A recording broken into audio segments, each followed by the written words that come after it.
Hello everyone. और यार आज फाइनली हम लोग लेकर आ गए हैं मोल कॉन्सेप्ट एंड स्टोइकियोमेट्री का न्यूमेरिकल्स।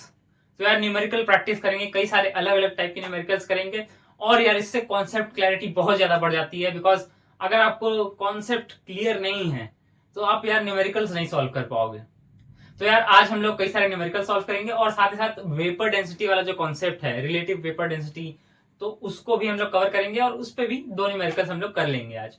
तो आओ यार स्टार्ट करते हैं, बहुत ही मजा आने वाला है यार न्यूमेरिकल सॉल्व करने में। तो यार यहाँ पर पहला क्वेश्चन मैंने लिख दिया है जो कि है the number of atoms in 1 mole 1 gram atom of element is 6 into 10⁻23। Then calculate क्या करना है। First part, the number of molecules in 14 grams of nitrogen gas.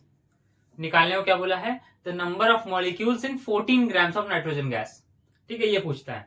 अच्छा देखो, कोई भी मोल कॉन्सेप्ट से रिलेटेड क्वेश्चन पढ़ेंगे हम लोग तो यार उसमें हमेशा चीजें सिंप्लीफाई करने के लिए हम पता है क्या करेंगे, हम इतना सा करेंगे कि जितना भी ग्राम्स दिया है, या फिर गैस के केस में लीटर्स में वॉल्यूम दे सकता है, या फिर लीटर्स या डेसीमीटर क्यूब, किसी में भी वॉल्यूम दे सकता है, मास दे सकता है या वॉल्यूम दे सकता है। तो सबसे पहले हम क्या करेंगे ना कि उस मास से निकाल लेंगे कितने मोल्स हैं। ठीक है, जिससे कि हमारी चीजें बहुत आसान हो जाएंगी। तो यहां पर ना अब देखो, समझो क्या लिखा है कि the number of molecules in 14 gram of nitrogen gas. तो हम क्या करेंगे, इस 14 ग्राम से देख लेंगे पहले कितने मोल्स हैं। तो हमारा क्वेश्चन कैसे आसान हो जाएगा। क्वेश्चन क्या आएगा, the number of molecules in dash dash mole of nitrogen gas, जो भी हम निकालेंगे। ठीक है, तो सबसे पहले यार हर बार ना हम यही करेंगे कि पहले मोल्स निकाल लेंगे, कितने मोल्स हैं।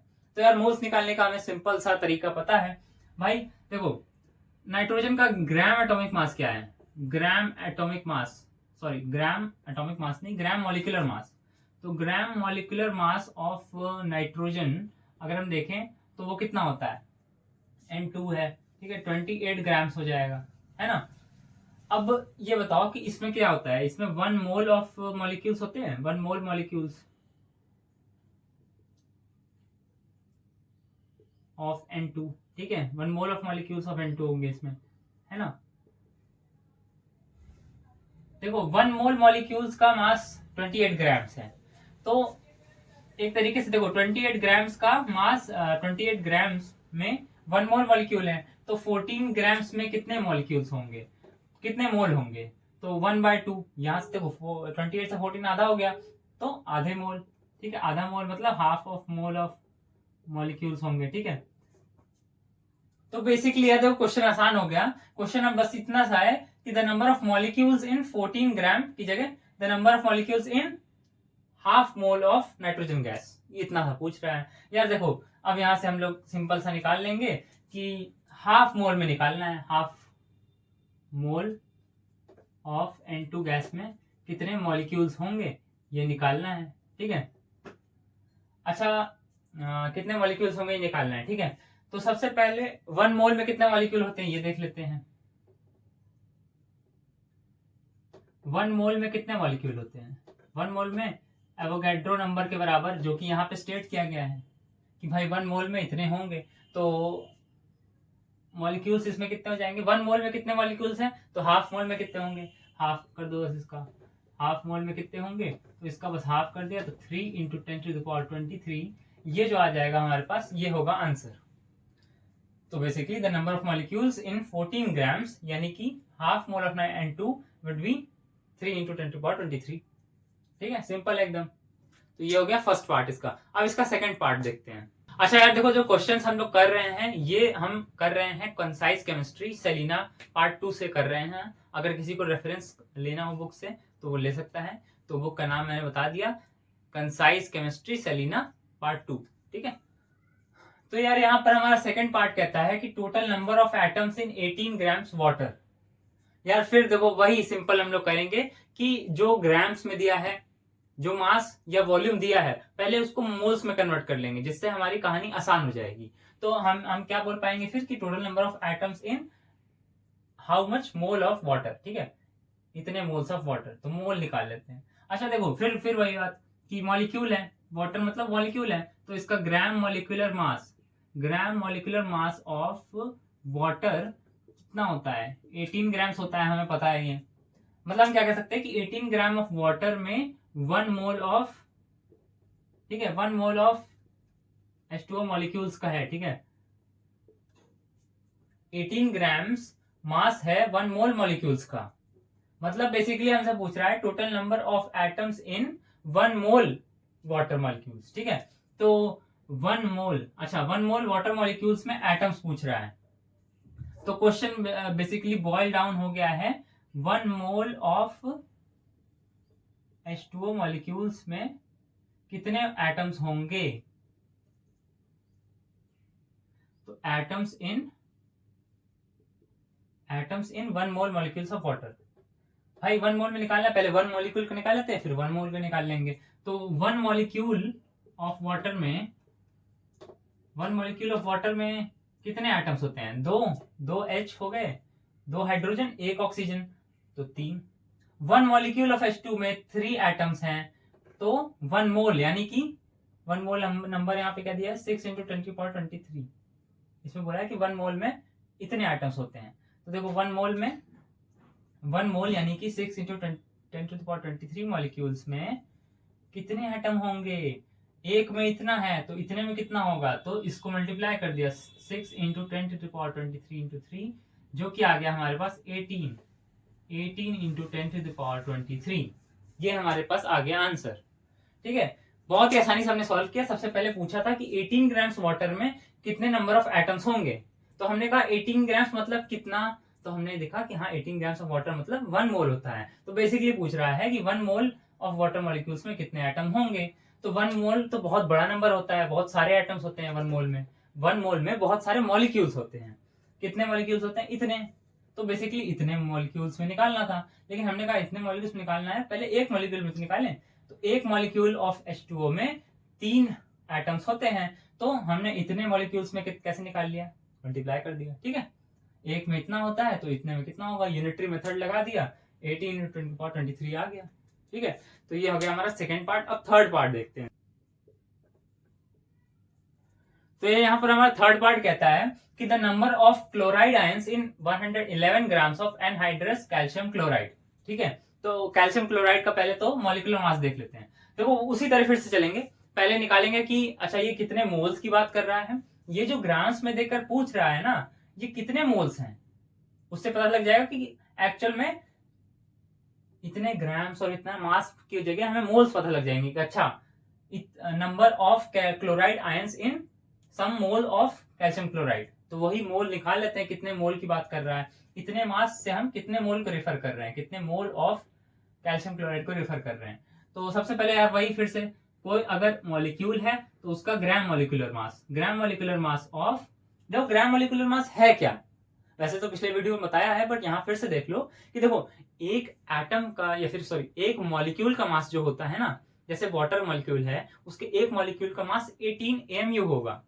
अब इसी तरह 1 मोल ऑफ मॉलिक्यूल्स मतलब कि 6 × 10⁻23 मॉलिक्यूल्स को इकट्ठा ले आएंगे ना, एक साथ ले आएंगे इतने सारे मॉलिक्यूल्स को, तो वो 1 मोल मॉलिक्यूल हो जाएंगे, और उनका ही जो मास होगा ना वही ग्राम मॉलिक्यूलर मास होता है। मतलब ग्राम मॉलिक्यूलर मास ऑफ CaCl2 जो भी होगा, जो हम निकालेंगे वो मास होगा, और 1 मोल ऑफ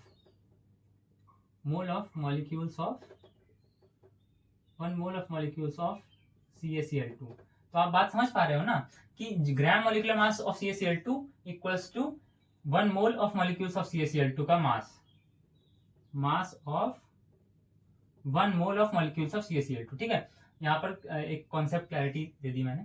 अच्छा देखो CaCl2 कैसे निकालेंगे, देखो Cl का कितना होता है 35.5 × 2 71, और इसका हो जाता है 40, तो ये हो गया 111, ठीक है। 111 आ गया, मतलब समझ रहे हो आप, इसका जो ग्राम मॉलिक्यूलर मास होगा वो 111 ग्राम्स होगा। कैसे आया 111 ग्राम्स, तो 111 जो है ना AMU में 111 AMU जो होगा वो 1 मॉलिक्यूल का होगा। अब इसी 1 मॉलिक्यूल का जो 1 मॉलिक्यूल का है उसी को जब आप ग्राम्स में कर देते हो ना, जब आप ग्राम्स में लिखते हो वही बन जाता है ग्राम मॉलिक्यूलर मास। इसका अगर डेरिवेशन देखना है तो आप मेरा पिछला वाला वीडियो देखिए जो आधे घंटे का है, इसी के ऊपर है, क्या बोलते हैं इसके जस्ट पिछला वाला वीडियो है, ठीक है। उसमें मैंने पूरा समझाया है कि कैसे इतने एमयू को जब आप ग्राम्स में लिख देते हो तो ये होता है एक मॉलिक्यूल का और ये होता है 1 मोल मॉलिक्यूल्स का। ठीक है, पिछला कॉन्सेप्ट थोड़ा रिवाइज कर रहे थे हम लोग, जिससे कि हम वो भूलते ना जाएं। ठीक है, तो यहाँ पर जो हमें समझ में आ गया कि यहाँ पर जो 111 ग्राम्स लिखा था ना, वो कुछ नहीं था, बस 1 मोल लिखा है।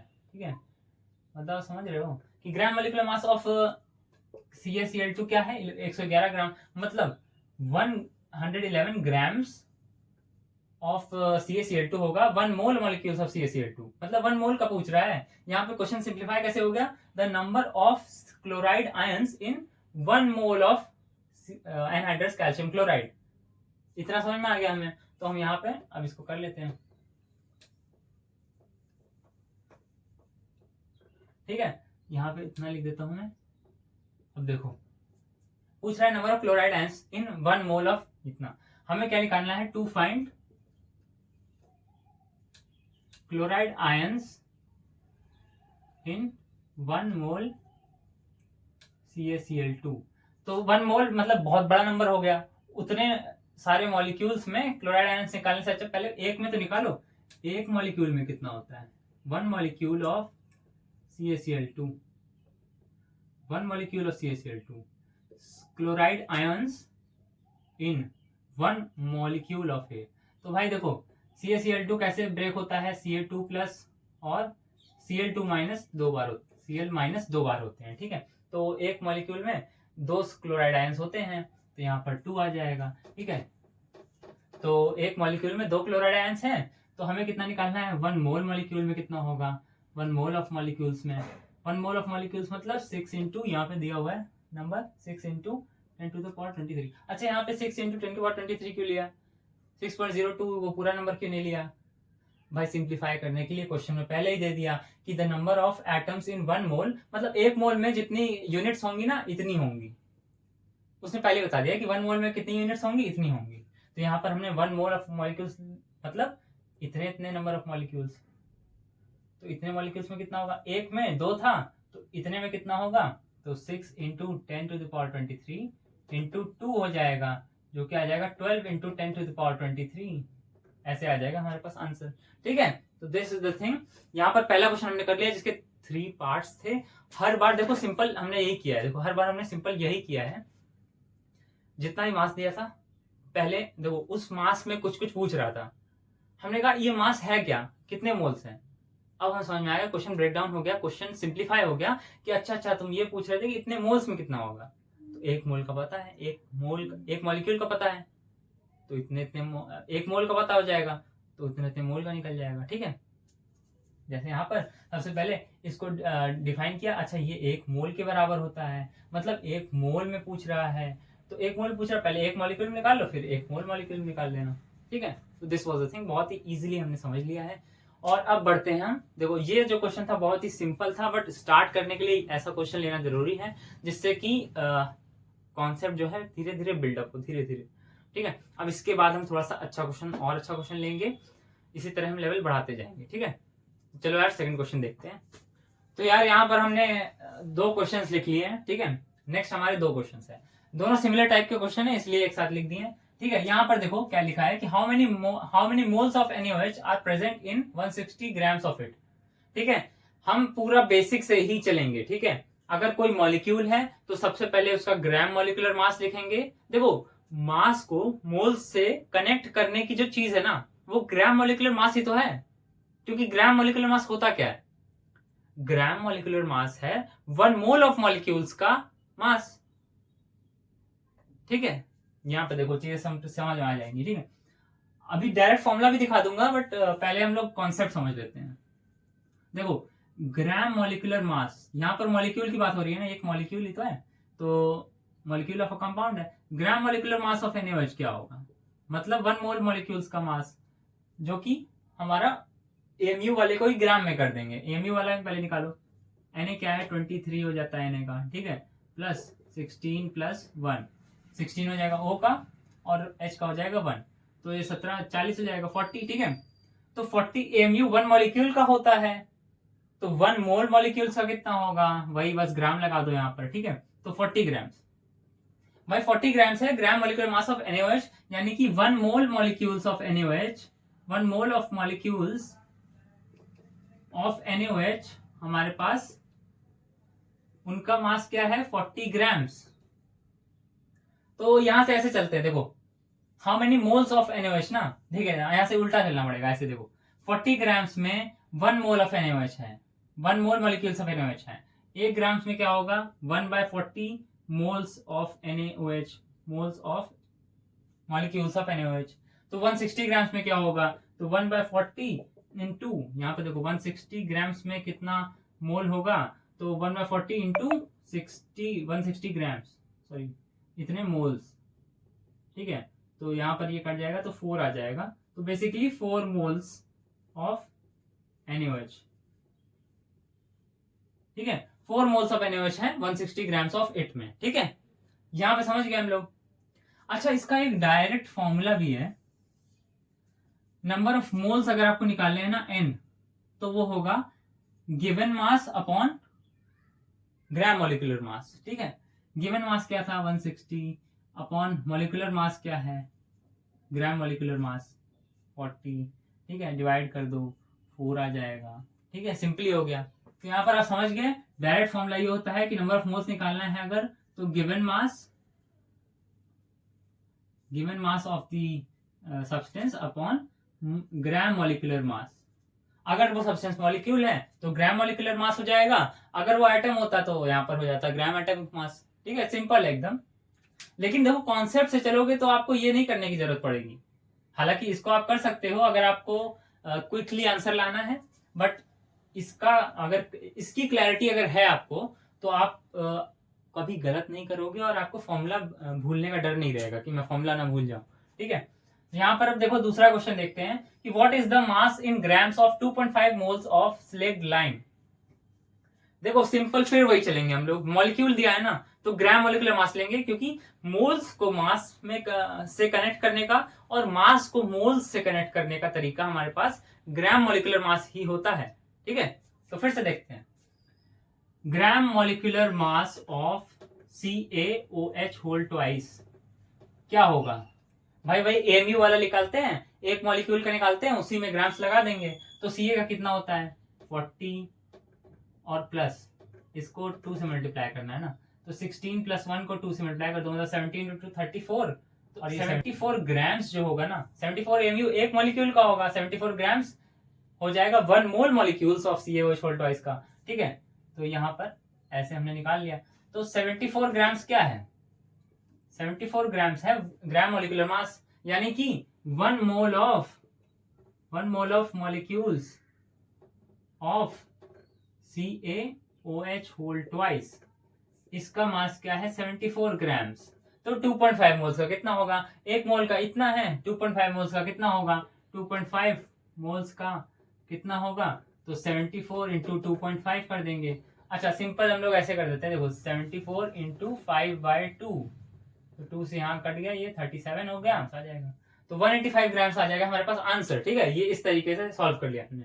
तो देखो यहाँ से इस वाले इन दोनों एग्जाम्पल से ये दोनों एक्चुअली सिमिलर थे, तो इनको मैंने साथ में करा। आप देखो समझो, क्वेश्चन देख के रटना नहीं है कि यार इसको इसी पैटर्न से सॉल्व करेंगे, नहीं, समझो हर एक क्वेश्चन से ना कुछ समझने की कोशिश करो, एक पैटर्न निकालने की कोशिश करो कि किस तरीके से क्वेश्चन सॉल्व होते हैं। ये जो दोनों क्वेश्चन है ना, इससे हमें ये समझ में आया कि देखो जब भी हमें मोल्स दिया हो, मास पूछा हो, मास दिया हो और मोल्स पूछा हो, तो देखो इन दोनों को जो कनेक्ट करती है ना यूनिट, वो होती है ग्राम मॉलिक्यूलर मास या फिर ग्राम एटॉमिक मास। तो उसकी मदद से हम लोग यहाँ पर सॉल्व करेंगे। हर बार हम लोग पहले ग्राम मॉलिक्यूलर मास लिखेंगे और उसके बाद आगे की कहानी यहाँ पर चलने वाली है, ठीक है। तो इस तरीके से हमने ये दोनों क्वेश्चन सॉल्व किए। अब हम बढ़ते हैं अपने नेक्स्ट क्वेश्चन की तरफ। यहाँ पर देखो हमारा नेक्स्ट क्वेश्चन क्या कहता है कि find the number of sodium and sulphate ions in 14.2 grams of sodium sulphate. अब देखो क्वेश्चन देख लिया, कुछ मास दिया है, तो यार फिर वही याद आना चाहिए फिर से। देखो मॉलिक्यूल है, एक मॉलिक्यूल की बात हो रही है ना, किसी मॉलिक्यूल की बात हो रही है, तो ग्राम मॉलिक्यूलर मास, ठीक है। कोई कड़ी जो मास को मोल्स से जोड़े, देखो मोल्स में आप आओगे तभी आप सारी कहानी खेल पाओगे, ठीक है। तो मोल्स में पहले उसको मोल्स के टर्म्स में निकालो। तो देखो फिर वही हम लोग चलते हैं अपने बेसिक से कि gram molecular mass of Na2SO4 यानी कि सोडियम सल्फेट क्या होता है, वही फिर से देखो निकाल लेते हैं। 23 इंटू 2 46 और सल्फर का 32 होता है और 16 4 तो यार यहाँ पर हम लोग ग्राम मॉलिक्यूलर मास देख लिए हैं कि देखो इसका ये ऐड करने पर 142 AMU आएगा। तो 142 AMU क्या है, वन मॉलिक्यूल ऑफ Na2SO4 का मास है।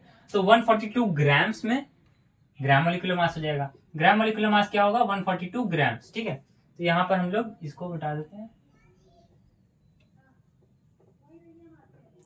ठीक है, तो यहाँ पर ग्राम मॉलिक्यूलर मास निकल गया। अब हम जानते हैं कि ये 1 मोल ऑफ मॉलिक्यूल्स का मास है। 1 mole of molecules of Na2SO4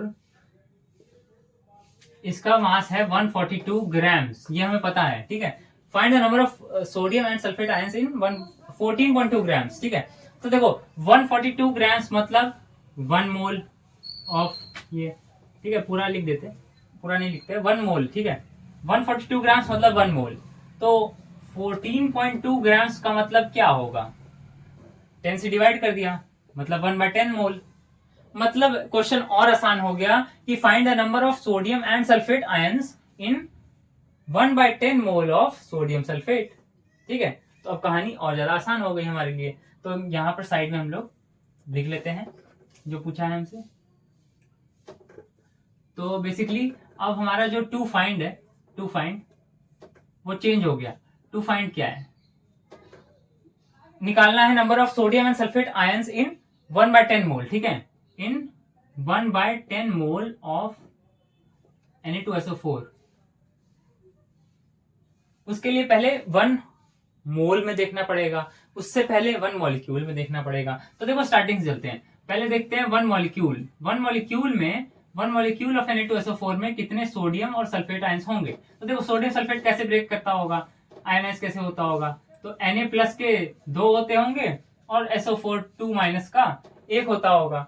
तो हर एक मॉलिक्यूल में 2 Na प्लस के आयंस है, सोडियम आयंस है, और 2 सोडियम आयंस है और 1 सल्फेट आयन है। ठीक है, तो 1 molecule of Na2SO4 contains 2 sodium and 1 sulphate ions. ठीक है, तो पहले सोडियम आयंस की बात कर लेते हैं। ठीक है, सोडियम आयंस की बात करेंगे अगर, तो 1 मॉलिक्यूल में 2 हैं। एक मॉलिक्यूल में 2 आयंस हैं सोडियम के।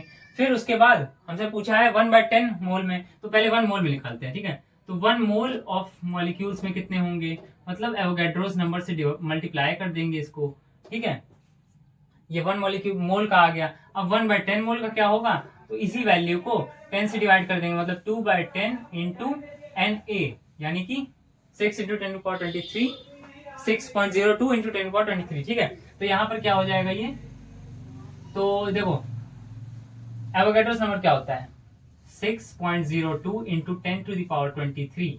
ठीक है, तो 12 इंटू 10⁻23 12.04 इंटू 10⁻23।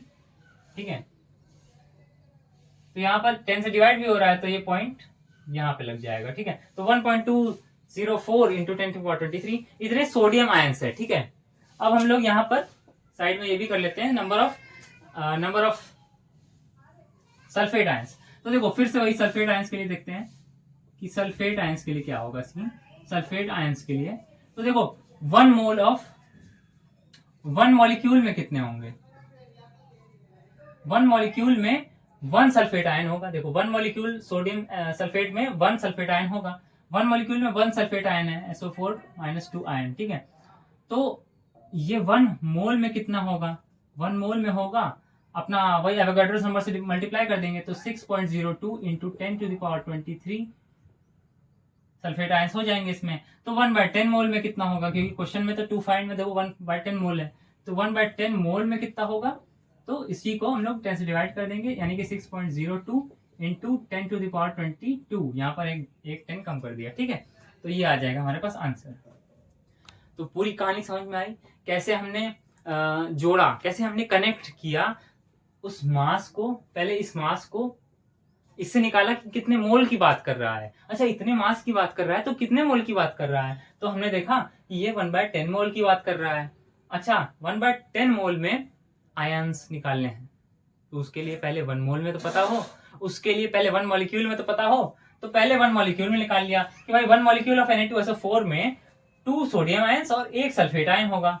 तो 1 मॉलिक्यूल में 2 सोडियम आयन है, तो 1 मोल मॉलिक्यूल में Avogadro's number multiplied by 2 sodium ions हो जाएंगे। तो 1/10 मॉलिक्यूल में 10 से डिवाइड कर दिया, ठीक है। उसी तरह यहाँ सल्फेट आयन में कि 1 मॉलिक्यूल में 1 सल्फेट आयन, तो 1 मोल मॉलिक्यूल में एवोगाड्रोस नंबर सल्फेट आयन, और 1/10 मोल में उसको 10 से डिवाइड कर दिया, यहाँ एक 10 कम कर दिया, ठीक है। तो ये हो जाएगा हमारे पास आंसर। और इस तरीके से देखो ये समझ में आ गया होगा आपको कैसे हमने, देखो स्टार्ट हमेशा वैसे ही करेंगे, ग्राम मोलिकुलर मास से स्टार्ट करो, कोई कंफ्यूजन नहीं होगी, हमेशा सब कुछ क्लियर रहेगा, क्योंकि ग्राम मोलिकुलर मास एक ऐसी कड़ी है ना जो मास को मोल से जोड़ती है। मोल निकाल लिया तो चीजें आसान हो जाएंगी आपके लिए, ठीक है। तो चलो यार अगले न्यूमेरिकल की तरफ बढ़ते हैं।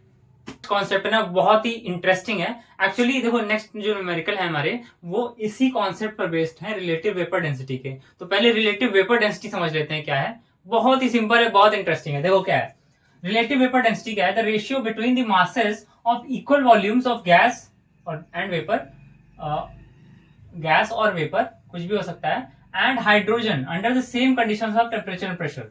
मतलब समझ रहे हो कि जैसे मान लो किसी डब्बे में, किसी एक साइज के डब्बे में मैंने एक गैस रखी, ठीक है। जैसे मान लो मेरे पास एक कार्डबोर्ड नहीं मतलब एक डिब्बा है, ठीक है, उसमें मैंने रख दी एक गैस। अब उसका मैंने वजन किया, वेट किया, ठीक है। इसका जो मास आया उसको मैंने डिवाइड कर दिया किससे, उसी कंटेनर में मैंने हाइड्रोजन गैस डाली, उसके मास से डिवाइड कर दिया, ठीक है। सेम वॉल्यूम में, इक्वल वॉल्यूम में mass of gas divide by mass of hydrogen under similar conditions temperature and pressure, ठीक है। तो समझ रहे हो mass of volume V of gas under similar conditions और mass of volume V of hydrogen. तो जैसे मान लो कोई सिलेंडर है, उसमें मान लो गैस पहले गैस A भरी गई, अब वेट कर लिया, और उसके बाद उसी वॉल्यूम के सिलेंडर में मतलब सेम ही सिलेंडर में हमने हाइड्रोजन गैस भर दी और उसका वेट कर लिया, ठीक है। तो मास of volume V of the gas under similar conditions divide by mass of volume V of hydrogen gas under similar conditions. तो ये होता है हमारे पास रिलेटिव वेपर डेंसिटी। तो यार अब इस कॉन्सेप्ट पे भी एक न्यूमेरिकल देख लेते हैं और बहुत ही अच्छे से समझ में आएगा, ठीक है।